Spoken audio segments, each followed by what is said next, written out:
அன்பு நண்பர் கூல் சுரேஷ் அவர்களின் வளர்ச்சியை நீங்கள் பார்த்திருப்பீர்கள். அசுர வளர்ச்சியை இனிமேல் தான் பார்ப்பீர்கள்.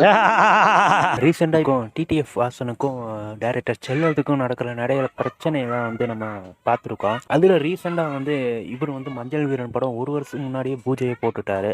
ஆனால் இன்னமும் அந்த படத்தை வந்து டிலே பண்ணி கொண்டு போனது டிடிஎஃப் வாசன் தான். நான் வந்து அப்பப்போ இவரை கூப்பிட்டுக்கிட்டே இடத்துல ஷூட்டிங் ஆரம்பிக்கலாம். ஆனால் ஒவ்வொரு ப்ராப்ளத்தையும் அவர் சிக்கி தான் வந்து படத்து சீனும் கூட எடுக்காமல் போனதுக்கு டிடிஎஃப் வாசன் தான் காரணம். நிறைய இன்டர்வியூவில் வந்து இப்போ ரீசெண்டாக பேசிகிட்டு இருக்காரு. அது மட்டும் இல்லாமல் என்னோடய பணத்தையெல்லாம் இவன் சுருட்டிட்டான், என் மொத்த லைஃப்பும் போச்சு, ஒய்ஃப் வந்து தூக்கு போடவே போயிட்டா, எல்லாமே இவனால தான் அப்படின்னு வந்து டைரக்டர் செல்வம் வந்து இன்டர்வியூவில் வந்து சொல்லிகிட்டு இருந்தார்.